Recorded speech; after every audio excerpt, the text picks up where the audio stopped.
You're floating in a circular sack inside your mother, one of 9 siblings all similarly packaged like some bizarre underwater grocery store display. Each of your sacks suddenly ruptures in sequence, and before you can even orient yourself, your mother forcefully ejects all 9 of you into the pitch-black abyss of the deep ocean.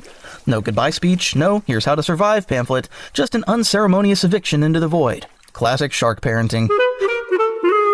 The moment you're free, an overwhelming urge hits you. Get away from your siblings immediately. You all scatter in different directions like underwater fireworks, your tiny bodies disappearing into the darkness.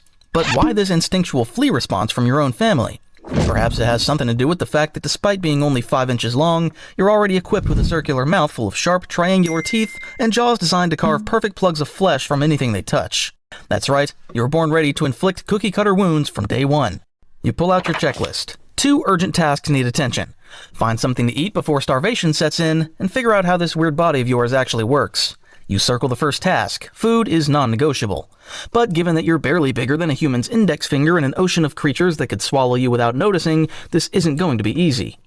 Then something strange happens. As night falls in the world above, not that you can tell in this eternal darkness, you feel a peculiar urge to swim upward. Your body seems to know something your brain doesn't. Time for the Great Migration.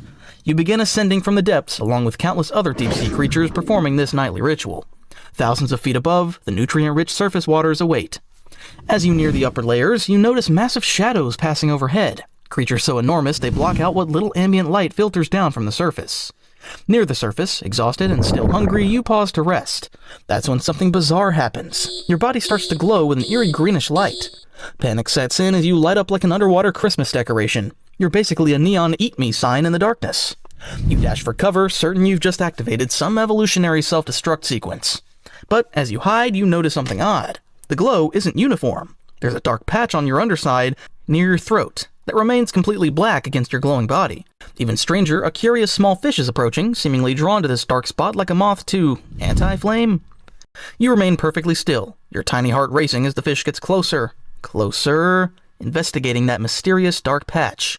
The moment it's within range, bam, your circular jaws latch on with surprising force, and with a quick twist, you've carved out a perfect plug of flesh. The injured fish darts away, leaving you with your first meal. That's when you understand. The glow isn't a defect, it's a sophisticated hunting tool. Your bioluminescent body blends with the faint light filtering down from above, creating counter-illumination camouflage that makes you nearly invisible from below. Except for that strategic dark patch, which mimics a small fish to potential prey. You're basically a deep-sea anglerfish in reverse, luring prey not with a light, but with a shadow. You pull out your checklist, check off both items on your list. Food, acquired. Understanding your bizarre body, making progress. Several months have passed since your first successful hunt, and you've grown from a tiny 5-inch baby shark to a slightly less tiny 8-inch juvenile. Your circular jaws have strengthened, and now that you're a little grown up, it's time for some more exciting challenges. You pull out your checklist, flipping through the pages. Small prey hunting and bioluminescence control, already mastered. If you flip through page enough, there's a new task awaiting. Attack something ridiculously larger than yourself. Next to it is another objective that appears to be something even bigger, though the details are fuzzy. You circle the first task with determination.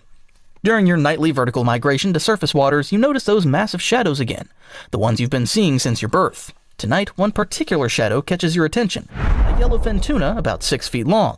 The flesh on its body looks amazing, and its shiny scales are practically hypnotic, making your mouth water. You decide to trail behind it slowly. But how do you attack something so monumentally larger than yourself? You can't exactly tackle it or wrestle it into submission. As you ponder the strategic challenge, you realize you don't need to lure this giant. You're so small that it probably won't even notice you latching onto its massive body. You position yourself beneath the tuna and make your move, latching onto its side with your circular jaws. Your teeth sink in, and then the real magic happens. Your entire body spins like a drill bit, using powerful neck muscles to rotate while your teeth maintain their grip. The sensation is incredible, like nothing you've experienced before. Within seconds, you've carved out a perfect circular plug of tuna flesh about the size of a golf ball. You detach and dart away quickly as the massive fish thrashes in surprise, but it doesn't pursue you. You're too fast, and to be honest, it probably barely registered your attack as more than a pinprick. You savor your prize, so much more substantial than the tiny fish you've been surviving on. The nutritional payload is enormous compared to your usual fare. You check off the attack something ridiculously larger task with pride, but this tuna, as massive as it seemed to you, is just the beginning. Those other shadows you've seen, the truly colossal ones, they're next on your list.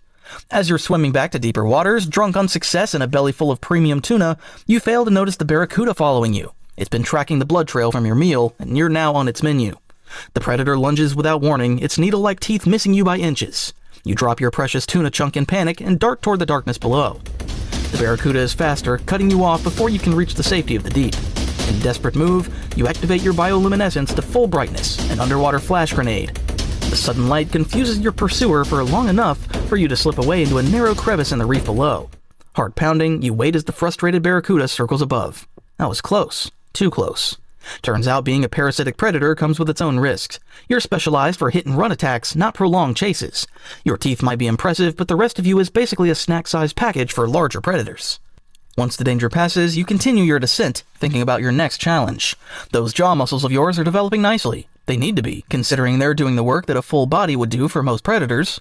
Pound for pound, they're becoming some of the strongest in the ocean, capable of generating incredible force for your size.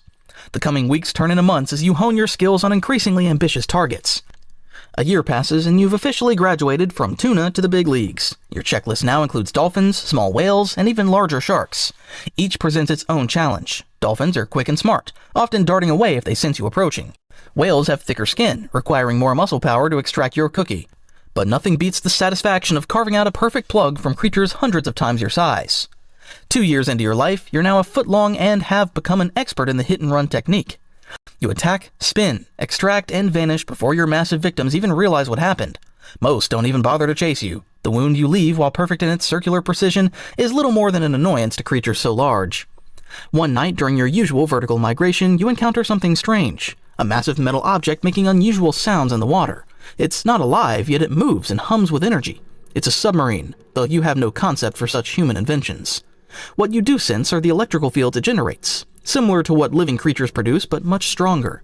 Curiosity gets the better of you, and you approach.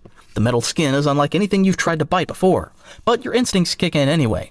You latch on, spin, and to your surprise, your teeth actually penetrate the rubber coating on an underwater cable trailing behind it. The engineers on board will later be baffled by the perfect cookie-cutter hole in their equipment. They'll never suspect a shark your size could be responsible. Over the next few years, you develop quite a reputation among the creatures of the deep. Whales bear your circular scars like badges. Submarines return to port with mysterious holes in their sonar equipment. You've even attacked a nuclear submarine, though the incident was classified by the Navy. If they only knew the culprit was a shark smaller than a house cat. After 4 years of life, your body is reaching its full adult size. Just under 20 inches, not exactly impressive by shark standards. But it's mating season, and size isn't everything. In the darkness of the deep ocean, you detect pheromones from a female cookie-cutter shark. The courtship is brief and utilitarian. No elaborate dances or romantic gestures here, just two cookie-cutters passing genetic material in the darkness before going their separate ways. You'll never meet your offspring, but they'll carry on your legacy of perfectly circular bite marks. Just the next day, you're looking for another meal, but today the ocean seems unusually empty.